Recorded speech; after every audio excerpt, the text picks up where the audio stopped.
Let's move on to other news. And Kenya's Foreign Affairs Cabinet Secretary Amina Mohammed's candidature for the African Union Commission's chairmanship has become a major government project. Deputy President William Ruto is now engaged in a shuttle diplomacy to lobby African nations to vote in her favor. But what is the likelihood that she will get elected to that seat come January 2017? And what is in it for the ordinary Kenyans? Inda Ogutu has the details.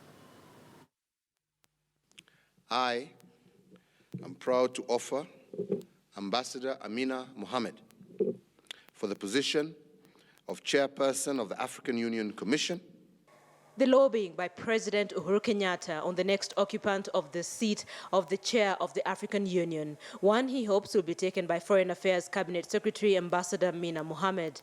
Deputy President William Ruto, on his part, has been on a charm offensive, shuttle diplomacy if you like, to garner as much support from the 53 African Union states.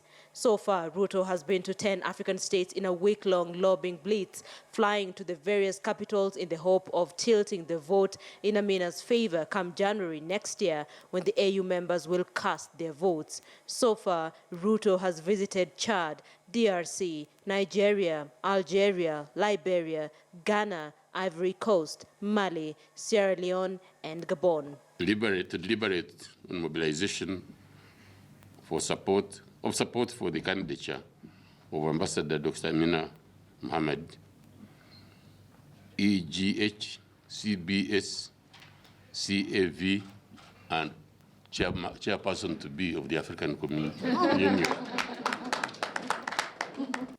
There's the English in this. There is the English region, there's the Portuguese region, there's the Belgian section, and the French.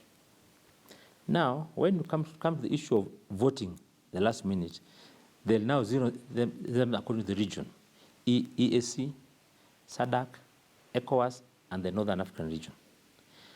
I think towards the end they might argue that we've had enough of English, let us try the French.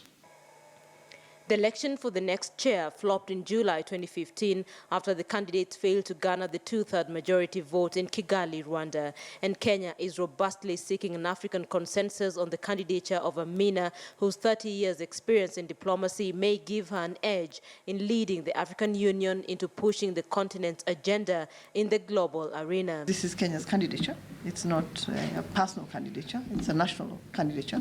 And now it's an East African candidature.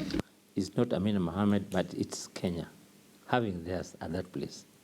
Yeah, and you can't say you're spending much. Look at our governors, they spend a lot of money going out, doing globe-trotting.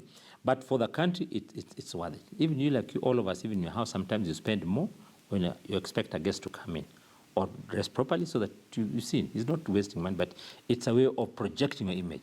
So her being there, if she's elected, I wish her well, is that you'll project Kenya on a different scale in terms of AU matters. Amina, it appears, seeks to extend the legacy of the current office holder, South Africa's Dlamini Zuma, who has opted not to contest for a new term.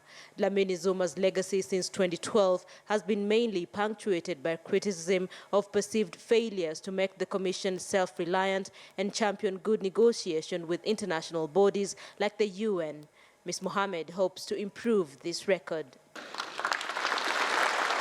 An AU chair is the chief executive of the continental bloc and shapes its agenda in areas of politics and security. The AU head is essentially supposed to whip member countries to a common position as well as speak for Africa. Kenya says Ambassador Amina Mohamed is the best candidate for the job. Linda Ogutu, KTN Prime.